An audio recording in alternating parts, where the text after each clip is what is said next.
J'ai perdu la loi pendant quelques jours, quelques semaines. J'étais déréglé, j'ai retrouvé des règles. Affûtage, taille, lissage des papiers, rangement. J'ai rêvé en tous les cas que j'avais une règle. J'ai été brûlé une fois. C'est une interrogation. J'aurais préféré éviter des brûlures. L'ayant été, j'ai subi forcément des modifications. J'ai des cloques, maintenant des cicatrices. C'est mon cas. Le feu et le dessin détruisent ceux qui s'en approchent. Cela, je le crois. Il faut parvenir à supporter les flammes du regard du dessin. C'est une question de résistance, sûrement, et de vouloir, surtout. Les choses se renvoient. Il y a un miroir, comme sur la table de Cécile. La qualité du regard est aussi fonction des flammes. Le regard de Cécile, dans son miroir, a une flamme froide. Je n'ai pas de miroir. Je travaille directement. Pour la prise du feu, il n'y a pas que le combustible qui importe dans le dessin. Il y a la passe par laquelle l'allumeur s'est glissée, c'est important. Dominante, la prise d'air qu'il ménagera entre les fagots et sa bouche. Ce qui fume et gronde dans un dessin se rejoint sans doute au moment de la flamme. Moujik est resté pendant des mois à l'écart. Lentement, il s'est approché, il a choisi Cécile.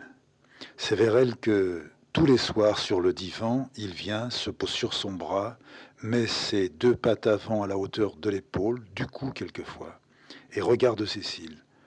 Il ne la quitte pas des yeux. Elle tricote ou elle lit, quelquefois elle fait les deux ensemble, et elle me dit « Je n'arrête pas de tricoter, mais regarde-le.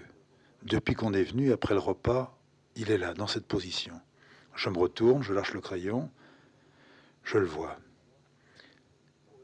On pourrait croire que Moujik est une céramique, un objet, une poupée, un chat transformé en poupée, poupée immobile, il ne bouge pas. Il m'impressionne, je suis gêné, me dit-elle. Je retourne la tête, je reviens vers mon dessin. Cécile va mieux. Elle a passé un très mauvais moment. Lentement, Stéphane prend une place. La place qui sera la sienne pour le restant de nos jours. Je suis étonné, je l'ai été, je ne le suis plus. Je commence à avoir quelques frissonnements ici et là, la nuit surtout. Des frissonnements qui n'ont rien à voir avec le froid. Il ne fait pas froid. C'est peut-être un retour de flamme, c'est peut-être le moment pour moi, non pas de repenser Stéphie, mais de le mettre à sa place. J'ai porté Cécile. Je me suis occupé de Moujik. Je me suis occupé des mots que Cécile me lançait. Elle ne m'attaquait pas. Elle me disait « Crois-moi, je n'en peux plus. Je suis sûr que tu serais tellement mieux sans moi. » Au début, je n'y comprenais rien. Je me demandais pourquoi elle disait ça maintenant. J'avais, chaque jour, quand ce feu la mordait, besoin de retrouver Stéphie, d'être comme soulagé en remettant la main sur son nom. Je me disais tout bas, à l'intérieur, elle n'est comme ça que parce que Stéphie est partie. Maintenant, dans mes livres dont je ne peux plus m'arracher, m'écarter, je sais, non pas qu'il y a là une faiblesse, mais eux, je les connais. J'ai des pages à tourner, des dessins qui remplissent chaque page. Il va falloir que j'arrête. Il va falloir que je passe à un dessin unique. Non pas que les dessins s'articulent les uns les autres. C'est pourtant ce qui s'est fait. C'est un feu dévorant qui se brûle lui-même, qu'il n'est que l'ombre du dessin que la main laisse courir sur le papier. Le matin, c'est le travail. L'après-midi, c'est le travail. Le soir, c'est le travail. La nuit, c'est le travail. À ce rythme-là, ça avance, mais qu'est-ce qui avance ?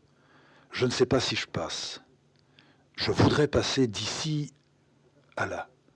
Mais je ne peux pas situer là ni nommer là. Quelque chose passe dans quelqu'un, et moi je reste. Je suis assis depuis des heures sans remuer, comprimé sur la surface qui ne me quitte pas, et qui s'ouvre pourtant doucement, comme un coquillage. Le titre du dessin, venu avant que je ne le commence, court dans ma tête. Il tremble à la manière des grands arbres qui entouraient la maison à la cour. Les grands arbres de la cour étaient des arbres de rêve, longs épicéas retenant la nuit bien après que le lever du soleil, et que nous soyons avancés vers eux. Rebondissant sur le tapis des aiguilles brunes des arbres, nous avancions tous les deux, Cécile et moi, bien serrés, faisant, comme on disait en étant enfant, des glissades. Un grand titre tourne en serpentant dans mes couloirs, comme un immense reptile dont la tête serait tenue pincée entre mon pouce et mon index, d'un bleu brillant, d'une sorte de langue noire qui ravagerait le papier. Dans la forme qui est à son terme, passe peut-être alors quelque chose. Elle n'est pas quelqu'un. J'inverse, je suis quelque chose et c'est la forme qui me traverse. Ce feu dévorant qui passe, se brûle à lui-même. Il n'est que l'ombre du dessin que ma main laisse courir sur le papier. Je sais que je viens de redire une phrase que j'ai dite tout à l'heure. Je me suis surpris à refaire une forme que j'avais faite sur la page d'avant. Jamais cela m'était arrivé. Je me dis encore, seul compte pour celui-là les accents noirs des points. Ce sont des tisons. Dieu étant ce tien qui, d'éternité, sera le mien. Des traits de feu, noyaux de feu. Les traits tracent comme une anatomie dans le secret. Il est impossible de les suivre. Ça ne part pas n'importe comment ni de façon désordonnée.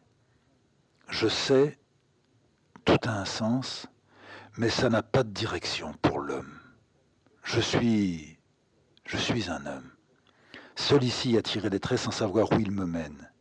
Il s'agit de l'homme qui les tire. Les traits s'adressent certainement à moi. Le moment viendra où j'aurai la révélation dans tout cet amas. Pour l'instant, il n'y a pas de place. Il n'y a de la place que pour la contingence, pour la souffrance. Je n'ai rien à demander. Le dessin est là. Moi, je suis là pour le faire. On verra plus tard. Il y a aussi les ruptures qui se produisent, comme des coupures du feu. C'est l'arrivée du facteur avec sa petite voiture jaune. Les roues et les pneus tournent dans la cour. Il vient juste sous mes fenêtres pour faire une marche arrière. Il lance un regard pour voir si je suis là. Je me lève. Cécile ne peut plus aller au facteur. Elle est gênée. Elle a peur, m'a-t-elle dit, d'exploser en pleurs. Nous nous saluons. Il me passe les courriers, je lui donne le mien à poster. Quelques mots. Ordinairement, tout est banal. Ça va, il fait froid, il fait chaud. Là, aujourd'hui, c'est tout autre chose. Il me raconte une histoire à laquelle je ne comprends rien. Je me demande s'il n'est pas en train de me parler d'un de mes dessins. Je baisse la tête, je lui dis « Excusez-moi, je dois rentrer ». Il part. Je cours derrière lui, je ferme le portail, je reviens, je fais sortir Bara. Sirène et Moujik m'accueillent. Ils miaulent tous les deux, superbes petites perruches blanches. Seule la tête est brune et le haut du dos un peu gris. Maintenant, elles ne se quittent plus. Elles sont continuellement comme deux pelotes serrées l'une contre l'autre dans un panier. Magnifique. Je ne peux pas arriver à me faire à leurs yeux bleus. J'avais demandé, je m'en souviens, vous croyez que les yeux resteront bleus? Bleus toute leur vie? Oui, maintenant je vois. Ce sera bleu toute leur vie et je ne pourrai m'y faire toute leur vie. Après, même quand ils seront... Non, pas tout de suite, ne passons pas à ça. Ils sont jeunes, ils sont beaux. Ils se font des petites poursuites ici et là. Sur les carreaux, ils glissent. On sent comment il faut freiner puis que le corps part. Avec la tête, ils butent dans les portes. Ils roulent, ils miaulent, sans dire « je me suis fait mal » en disant « on s'amuse ». Ça repart dans une autre direction. À la différence de ces filles, jamais je ne les ai sur la table. Ils ont leurs endroits. Si on voit l'un, on voit l'autre. Si l'un mange, l'autre mange. Même pour pisser, elle pisse toujours la première. Lui vient, il sent, tac, il pisse dessus. Fatigué, je me suis allongé. C'est le 30e livre. Je prends la décision, j'arrête après celui-là. Voie de passage, très avancée. J'ai emporté ma feuille avec moi et le crayon. À peine j'étais là que j'ai nagé sans vraiment dormir. M'attachant à observer les meubles, l'étagère avec les livres où je devinais les titres, les auteurs. J'apercevais aussi dans le fond de la pièce le masque que Cécile un jour m'a offert, très beau. Et contre lui le petit crâne de singe dont j'ai prêté une mâchoire. Le temps devenant élastique, mon lit s'enfonçant dans une chaleur qui venait du sol, je regardais tout autour, ma tête tournait, bien montée sur une rotule. Je me demandais si Cécile là-haut, à sa table, pleurait. Si au contraire elle respirait profondément en se disant « Non, ça y est, c'est fait, il faut que j'arrête. Je dois, comme dit Fred, me ressaisir. » Il me semblait qu'elle se ressaisissait. Parfois je la croisais, elle descendait ses escaliers, moi j'étais pour monter chez elle. En bas, je lui disais, mettant un pied sur une marche, « J'allais te voir, et toi? J'allais te voir aussi. » Alors qu'est-ce qu'on fait? Je continue et tu recules? ou bien je recule moi et tu descends, et tous les deux on va voir nos petites perruches. Barré chez moi, là-bas, ne la cherche pas. Viens, on va prendre quelque chose et les regarder. Toutes les deux. Mogique, Sirène, venez mes petites, venez. Cécile fait chauffer du café. Pendant un moment, le temps devient très léger. Dans la cuisine, on dirait qu'on a passé du bleu. Je me retourne, je regarde la salle commune. Quelle belle pièce. C'est vrai, la maison est belle. Je n'ai jamais regretté la coup. Au début, pendant ma grande cassure, oui, je me souviens du passage d'Alphonse. Je me retourne vers Cécile, je lui dis, tu sais à quoi je pensais? Non, je t'écoute.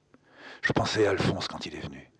Quand il avait trouvé ce titre-là, auquel je m'étais accroché, Processus. C'est terrible, on foutrait quelqu'un dehors pour en remercier l'amitié qu'il vient de nous faire. Il avait trouvé Processus. Tu te rappelles des 90 gravures faites par toi? Travail de titan. Cécile s'en défend. Non, c'est ce que je fais qui est un travail de titan. Pas sûr, Cécile. Je suis en tous les cas tellement content de savoir que tu vas à ta table. J'osais pas te demander, mais là je le fais. Tu vas un peu mieux. Elle me fait signe, oui. Les idées sont plus... Qu'est-ce qu'il faut dire? Elles sont plus libres. Ou c'est toi qui es plus libre au milieu de tes idées? Tu aimes les chats maintenant, tu es comme moi. Quand je les vois passer, l'un derrière l'autre, Sirène toujours plus pressée que Moujik. Moujik, c'est un lent. Je me demande s'il n'est pas un rêveur. Ces soirées qu'il te fait passer. Oh, il m'empêche de lire, dit-elle. Oui, il t'empêche de lire. Il voudrait même que tu continues à lire, je crois, mais que tu ne bouges pas, qu'il reste lui comme un petit singe en équilibre sur ton épaule, sur ton bras. Qu'est-ce qu'il y a derrière? Aucun de nos chats n'a fait ça.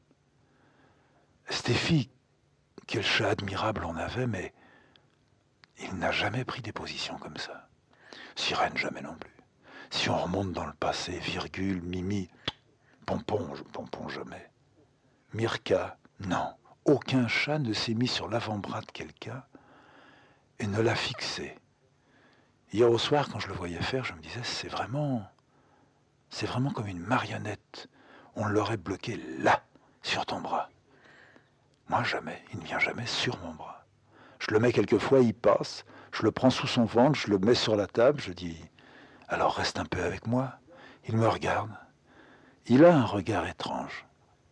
Il me trouble, mais il ne reste pas. Je ne te dis pas que j'aimerais qu'il s'installe sur mon bras pendant que je dessine, mais peut-être que j'aimerais un peu. Cécile est remontée dans l'atelier. Il y a quelques jours, elle me disait, serrée le long du radiateur, « J'aimerais tellement donner mon sac à quelqu'un et lui dire, lui demander, le supplier, dénouer ça, dénouer tout ce qui est dedans. Je n'en peux plus. » Avec Cécile, il y a ça d'étonnant. Ça va très mal un matin. L'après-midi, c'est légèrement détendu. Le soir, il semble que tout va mieux. Les matins sont plus difficiles pour elle. Quand ça commence à décrocher, ça va vite avec Cécile. Mais ça va aussi très vite dans l'autre sens. Elle était bien, on venait de passer une semaine sans avoir ce genre de questions. Tout à coup, le masque tendu. Je le vois, ça va pas. Je retourne à ma table. Je suis dans les dernières feuilles, les dernières pages peut-être mon dernier livre. Je me demande si je vais pouvoir passer à autre chose. Le temps est devenu élastique.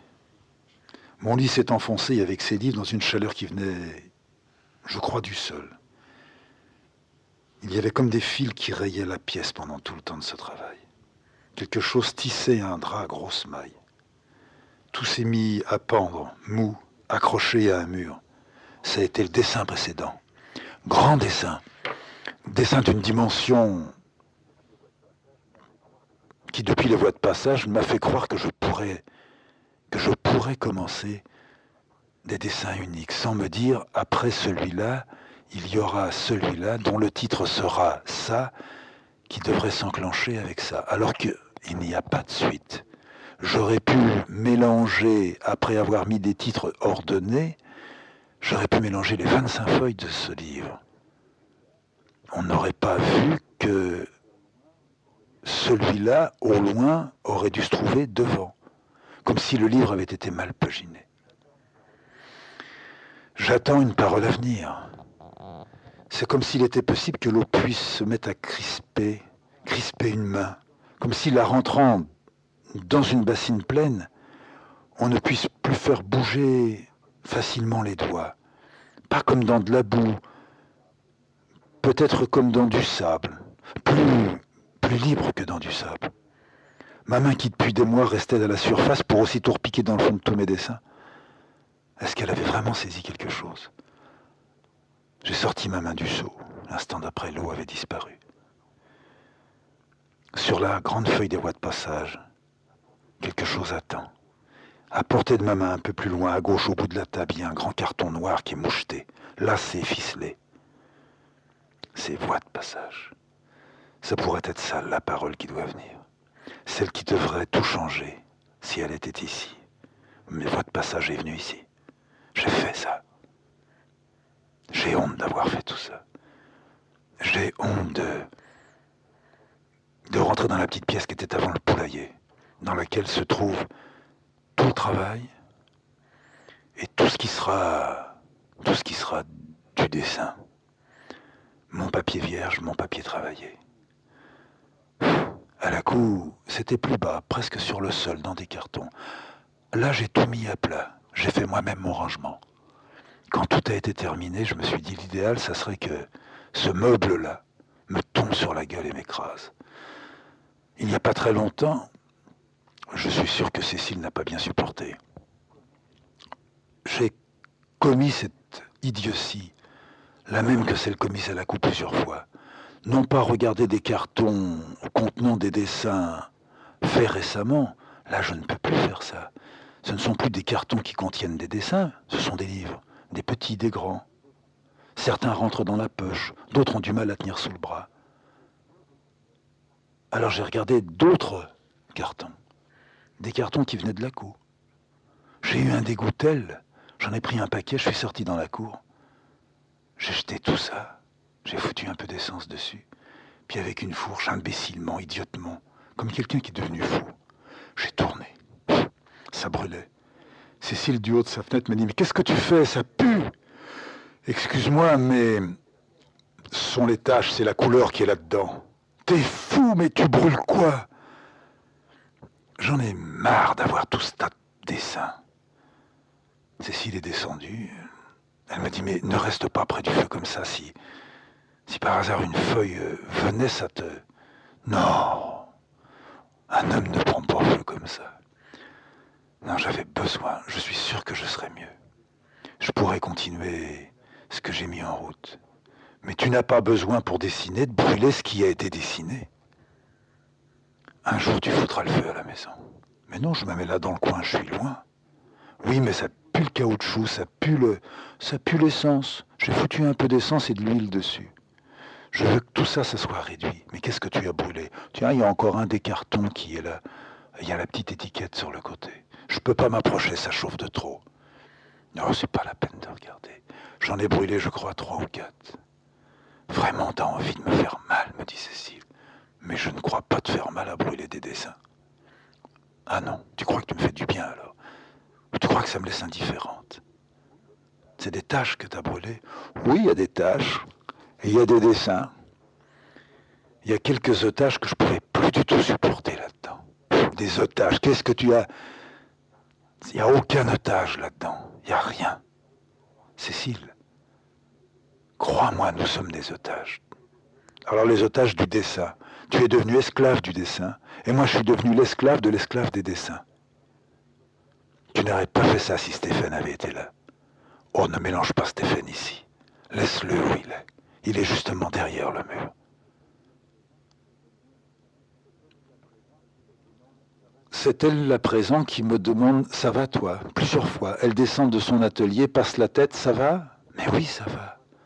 Elle remonte, je l'entends 1 heure après ou 2 heures après, dans la cuisine, bruit de casserole, bit de vaisselle, elle vient. Tu veux un petit verre de vin? Non, merci. Mais ça va, toi? Mais tu me l'as déjà demandé il y a 1 heure. Ah non, c'était bien avant. Je demandais ça quand je suis descendu, quand il y avait le facteur. Ah oui, il y a du courrier?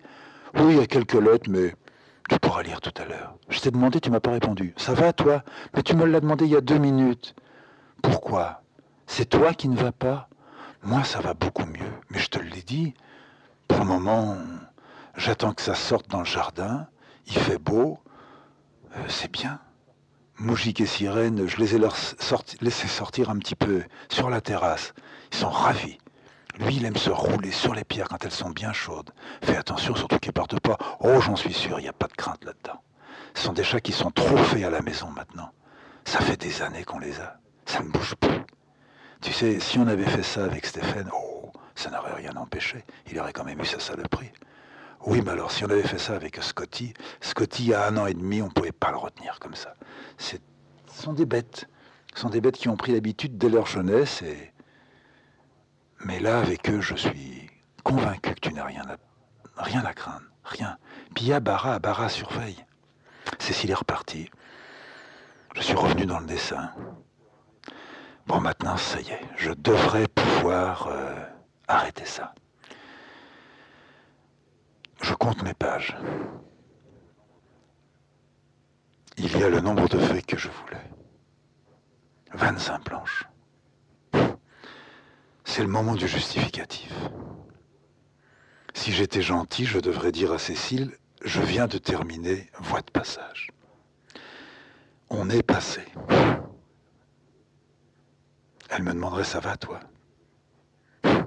Non, je vais écrire le justificatif. J'ai besoin de tout justifier.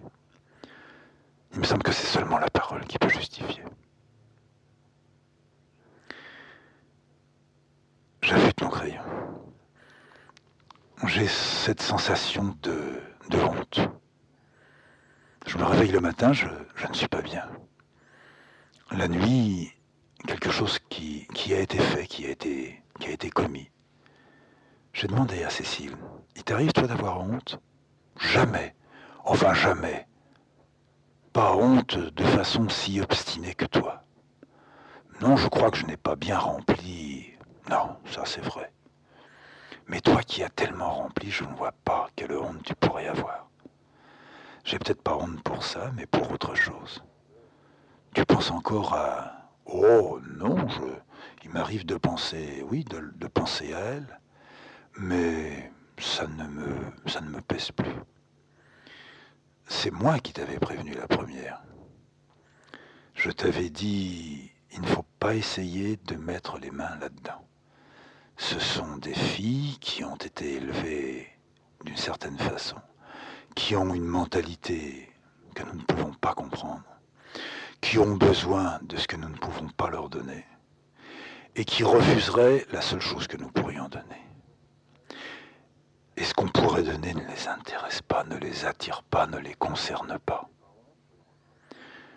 Je n'ai pas honte, je regrette. Je me souviens quand j'étais descendu pour la première fois de Lacou à Lyon. J'avais donné rendez-vous à Annie et je t'avais dit, je crois que je fais une connerie.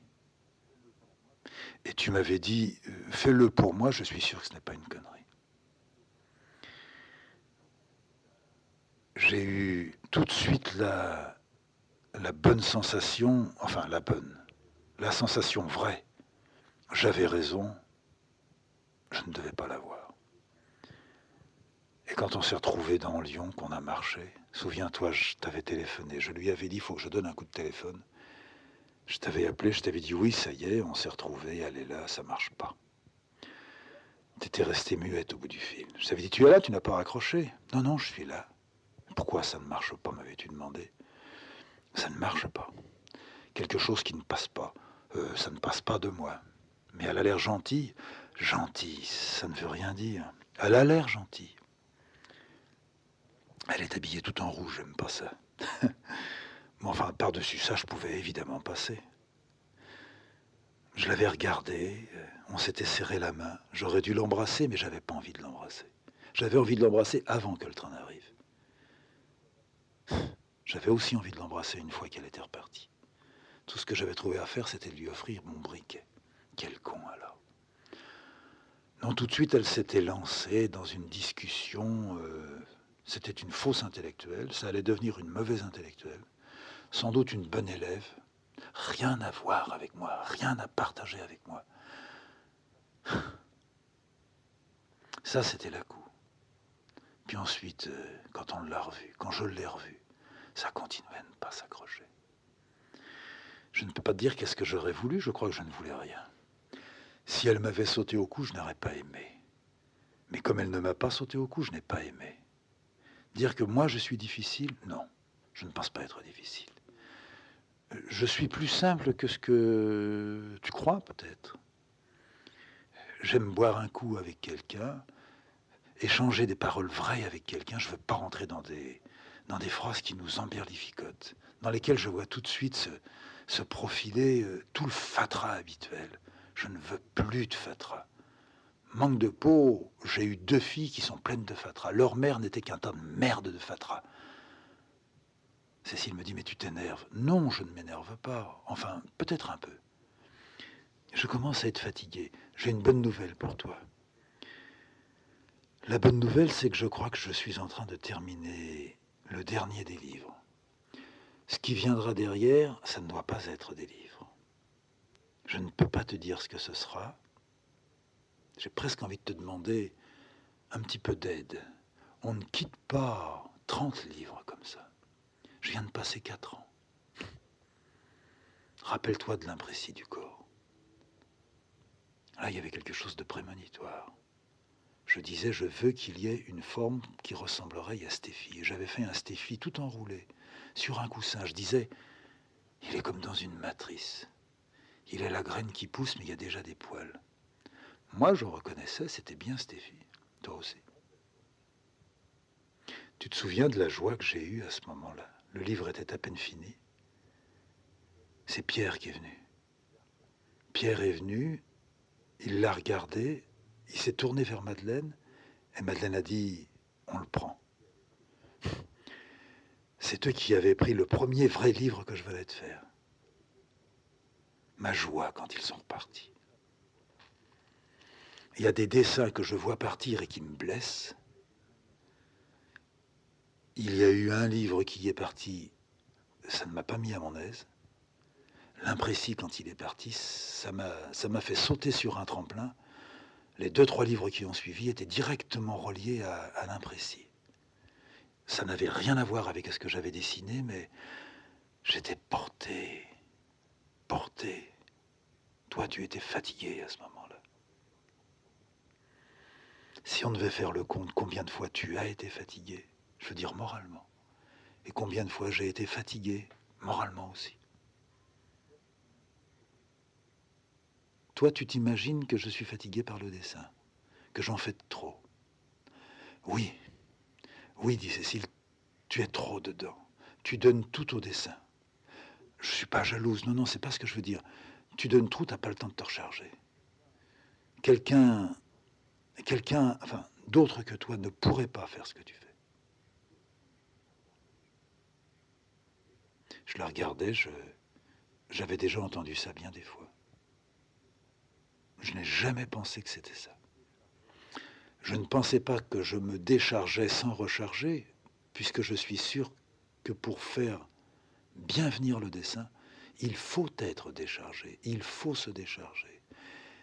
Et c'est à force de ce déchargement-là, continu, pressant, oppressant. Oui, sûrement que ça n'est pas marrant pour quelqu'un qui vit à côté de celui-là. Ça, elle doit le voir. Mais d'être vidé me permet de me vider. Voilà qui n'est pas compatible avec les visites que la fille m'avait faites ou que je lui avais faites. Et puis il y a eu l'autre aussi derrière. Tout était nul. Il n'y avait pas les vrais sentiments. Il n'y a pas de sentiments quand il y a derrière si notre père avait été là, si, etc. Mais comme il n'était pas là, eh bien toute notre vie est foutue à cause de ça. À cause de ça. Mais si j'avais été là, elle ne sait pas la vie d'enfer qu'elles auraient eue. Si j'avais été là, la vie d'enfer que je leur aurais donnée. J'étais pas fait pour avoir ça. J'étais fait pour avoir des chats et des chiens. J'étais fait pour avoir des enfants qui auraient été comme des chats et des chiens. Pas du tout qui auraient obéi, comme les petites perruches, là. J'aurais dû avoir des filles comme Stéphie, comme Mogic, comme Sirène, qui auraient conservé leur indépendance, mais qui auraient eu des grands élans envers moi. Ouais. Et puis moi, des grands élans envers eux. Ouais. Voilà pourquoi tout ça n'a pas marché. Parce que c'est une famille où il n'y avait aucun élan. Cécile Mascouet, tu dors debout?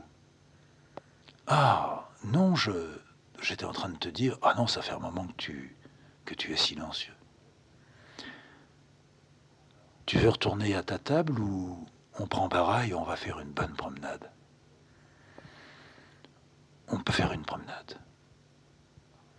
Vite fait, son manteau, mon manteau, Bara, la laisse, bien boucler la maison, on est sorti.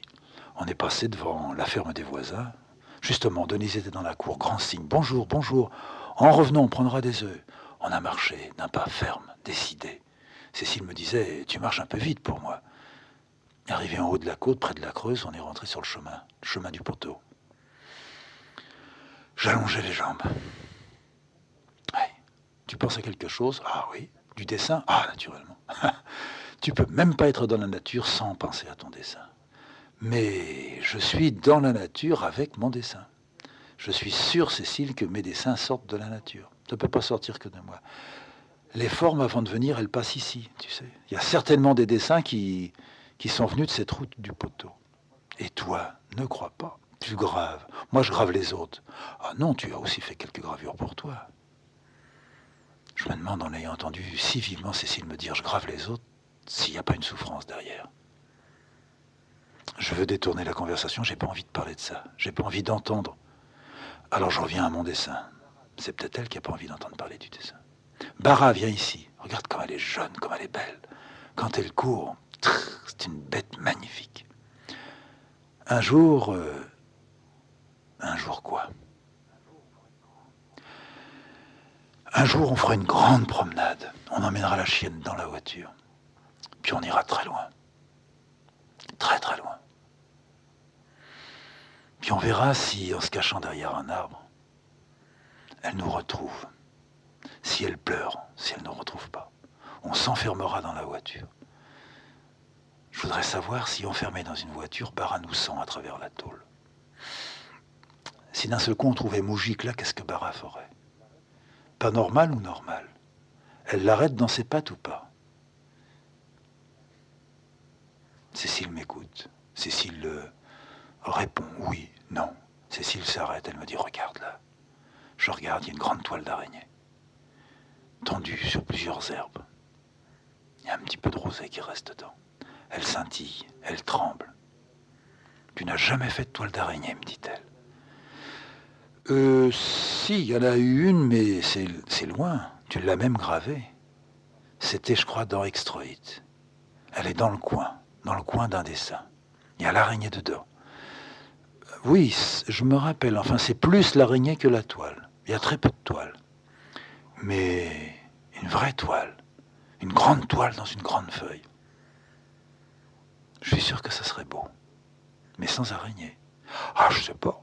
Tu mettrais ou tu mettrais pas. Tu mettrais une de tes petites formes. Tu aimes ce que je fais, toi. J'ai besoin de ce que tu fais. Toi, tu peux pas en dire autant. J'ai besoin de savoir que tu graves. Ouais. Je sais que tu écris. Sans doute que j'ai plaisir à savoir que tu écris. Mais à graver, c'est pas du plaisir, c'est...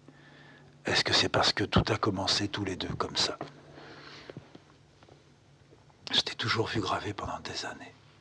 Jusqu'à ce qu'on arrive à Corcelles, que tu sois malade, que tu restes dans un sana, et puis...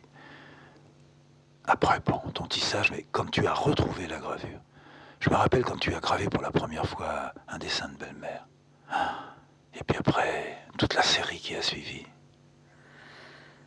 Oui, je sais que j'avais plus de... Ah, c'est pas le mot plaisir, j'étais plus rempli que toi. Or, c'est pas moi qui les faisais. Ben oui. quelque chose a toujours grippé chez toi. C'est pas parce que tu refais quelqu'un, c'est peut-être parce que tu as honte, c'est peut-être là que tu as honte. Un peu, hein. On a fait demi-tour, on est arrivé tout à fait au bout. Au bout, c'était soit à gauche dans un chemin très très boueux, et puis à droite, ça revenait sur une toute petite route goudronnée, on n'aimait pas ça. Demi-tour, revenu par le même chemin, la grande ombre des châtaigniers. Il y avait du vent, mais un vent léger, il faisait bon, on avait même un peu chaud, peut-être un peu trop couvert. Bara commençait à tirer la langue. J'ai appelé la chienne. Viens là, Bara. Moujik, sirène, hop, les oreilles de Bara se dressent tout doucement. Enfin, se dressent. Bara est coquère, elle n'a pas des oreilles dressées, mais elle les rehausse légèrement, puis elle les fait retomber. Oui, on va aller à la maison. La soupe, hop, les oreilles, ça redescend. De retour à la maison, je mets la table, Cécile prépare. Je ne retourne pas dans l'atelier. Tout à l'heure, j'irai. Encore un frisson. J'ai pas honte. Je suis gêné, mais je suis gêné partout. Quand je suis pas très très bien, je ne sais pas de quel côté retourner ma tête. À quoi tu penses? Rien. Je suis là, je te regarde faire. C'est bien, tu vas, tu viens. On a été bien dans ce four. Pourquoi tu dis on a été bien? On est bien. Faudrait que pareil des petits un jour. Je suis sûr que ça la changerait. Si tu veux. Mais on n'en garderait aucun. Aucun. Non, mais ça lui ferait beaucoup de bien. Tu serais d'accord si je cherchais? Trouver un cocker par ici. Par ici, non, mais ailleurs, oui. J'aimerais bien qu'elle fasse des petits. Tu te souviens, les petites, quand elles ont fait leur... C'était pas merveilleux, ça. Sirène engrossée par Moujik. Moujik qui se fatiguait pas. Moujik, il a fait une ou deux fois l'amour. Laissez-moi tranquille. J'ai fait ce que je devais faire. J'aurai des enfants. Quand les petits sont nés, et Moujik qui voulait faire l'imbécile, c'est quand même étrange, tellement attaché à la petite, que l'arrivée des petits chatons lui a fait comprendre qu'il ne pourrait pas posséder Sirène avant je ne sais pas combien de temps, puisque les chatons tétant la chatte ne se laissait pas faire. Il a voulu manger un petit. C'est Bara qui a grogné. C'est elle qui nous a réveillés. Cécile, c'est toi qui as quand même pensé qu'il y avait un drame. Hein? Moi, je disais non, c'est rien. Bara, elle grogne parce que elle n'aime pas. Elle n'aime pas entendre les petits qui couinent. Tu m'as dit non, il y a quelque chose qui n'est pas normal. C'est Moujik qui les avait virés de la corbeille. Tout le monde l'a confirmé. Il les aurait tués. Un chat si doux qu'aurait tué des chats si beaux. Quel beau petit il y avait. À la fin, il s'était mis à les aimer. Quand ils étaient grands, il les mettait sur sa tête comme un chapeau de gendarme. Il avait les yeux un petit peu mi-clos et il ronronnait. Il était content d'avoir un de ses fils sur la tête. Quel bonhomme, celui-là. Je me demande si Bara avait des petits, comment les chats réagiraient. Bara, bien sûr, bien, contente. L'après-midi, je suis retourné dans mon atelier. Justificatif. Je dois en finir avec ce livre. J'écris justificatif. Je fais un brouillon. Voix de passage. Je compte, je sors ma liste des livres. J'arrive à 32. C'est le 32e livre. Je reprends ma phrase. Voix de passage est le 32e livre. Commencé à la fin de l'été, il a été terminé dans l'hiver. Ah oui, c'est vrai. Dans l'hiver. Être précis n'est pas nécessairement être vrai. Mais il n'a pas été terminé dans l'hiver, on n'est pas dans l'hiver en ce moment. Un vrai que je voudrais collectif. Non, ça veut dire un vrai collectif, j'ai pas ça remarqué. Dans le dessin, un jour est plus qu'un jour, ou moins qu'un jour, mais pas un seul jour. Non, pas un seul jour n'est compté comme un jour. Oui, ça je suis d'accord. Une année n'est qu'une année. Oui, mais une année n'est pas une année. Une année ne se termine pas là où on a l'habitude de la faire se terminer. Ça c'est pour moi. Oui, c'est vrai, quelle habitude j'ai. Je trouve que 12 mois c'est trop long. Je me fais des années de 10 mois, de 9 mois. au mois de septembre, quelquefois, je suis déjà l'année suivante. Je pourrais vraiment avoir des problèmes avec des gens. Si je leur vendais un dessin en 1982 et que j'ai déjà marqué comme date 1983, je suis sûr qu'il y a des types qui diraient « Il ment !» Ouais, il ment. Ce besoin, c'est parce que le temps... Alors ça veut dire que je n'ai pas assez de temps ou que je veux trop de temps? Bon, que je continue. Ce serait bien dans le justificatif de mettre ça, de prévenir, de faire comme disent les autres, prendre date. Oui. C'est pourquoi l'année 1982 se termine à fin novembre. Oui, je pourrais mettre ça. Je m'en fous, je ne l'ai pas terminé en fin novembre, mais ça n'a aucune importance. Et que l'année 83 débuta avec plus de 50 jours d'avance. Exact. Ah oui. Ici, les voies de passage étaient en 81, quand le monde se trouvait encore dans les petits carrés de la nuit de 84. Oui, là, je crois que je suis en train de déconner complètement. La date est importante dans son immuabilité. Ah, et tiens, je pourrais mettre ça. La date est importante dans son immuabilité. Je pourrais ajouter que si elle conserve le pouvoir mouvant, je recommence, je remets les pieds dans mon affaire, mouvant de pouvoir la transformer. Oui, les voies de passage sont dans cette mouvance. Ça, je le garde. Le temps qui est ici est celui du dessin, au cadran duquel les aiguilles sont des crayons balayant des gommes. Balayant des gommes, ça, mon vieux, les gommes, ça balaye plutôt du temps.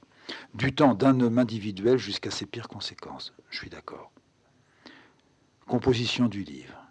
25 feuilles. 25 feuilles seulement? Ah oui, mais j'ai les couvertures avec.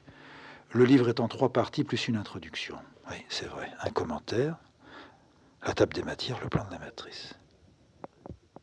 Chaque dessin est placé entre une feuille de Bristol. Sur le recto, il y a un texte. Oui, sur le recto, il y a un texte. J'ai pas recopié mes textes, il faudrait que je le fasse.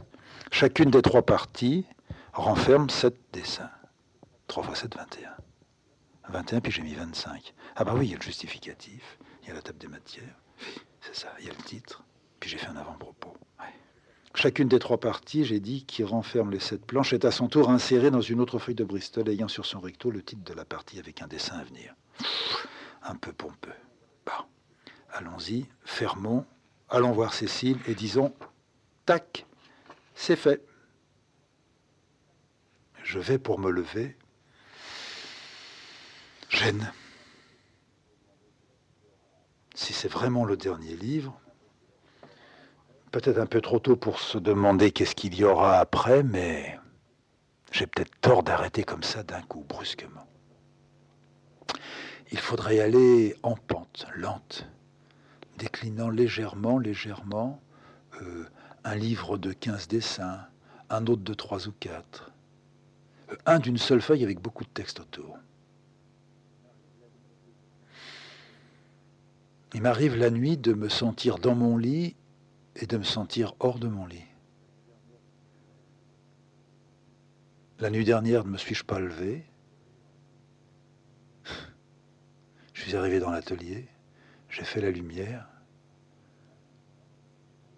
j'ai fait un bond en arrière formidable. J'ai tapé dans la bibliothèque. Un instant, j'ai cru que j'étais déjà assis à ma table, alors que j'étais debout, à 10 mètres d'elle. J'étais au bout de l'atelier. Ça me rappelle de... Non, je ne dois pas le dire, si je le dis, je vais m'enrouler là-dedans. Je me suis vu il y a quelques jours en train de dessiner. Comment est-ce que j'ai pu me voir en train de dessiner? J'ai pas de glace ici. Non, mais c'était pas dans une glace que je me voyais. J'étais au-dessus. Au-dessus, là d'où est accroché et pend ma lampe. Je voyais mon cou, ma nuque, mes 2 oreilles de chaque côté de la tête, les épaules, un petit peu du buste, les 2 bras. Je voyais pas le dessin. Je voyais seulement un des bras qui remuait, sans doute de l'estampe. Ça m'est arrivé une autre fois. J'étais dans la petite cellule, là où le soir, quelquefois, je viens pour terminer les dessins. J'aime bien, c'est petit, c'est chaud.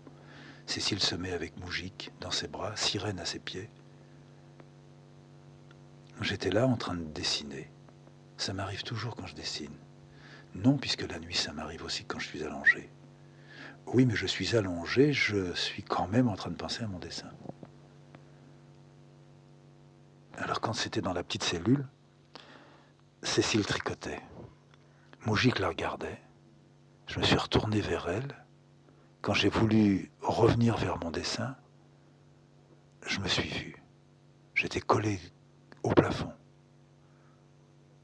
En dessous, je dessinais. J'ai relevé la tête pour voir vers le plafond. J'ai vu mes yeux. Mais j'ai pas vu ce qui était au plafond. C'est moi du plafond qui ai vu que je redressais les yeux vers moi, en bas. J'ai encore un frisson. Quand je ne me sens pas très bien ou quand je sens que je vais ne pas être très bien, j'ai une sorte de lourdeur derrière. Je suis comme porté vers l'arrière. Je pourrais tomber sur la tête à l'envers. Cinéma. On doit savoir ce qu'on veut. Ouais. Mais moi, je ne sais pas ce que je veux. Tu es un abruti. Oh oui, je peux dire comme ça. J'avais dit j'irai chercher Cécile quand ce livre-là sera terminé. Ouais, je ne l'ai pas fait, non. J'ai pensé tout à l'heure à l'une des filles. Ouais, je vais penser à elle. Peut-être que tu souffres à cause de ça. Non, je crois pas.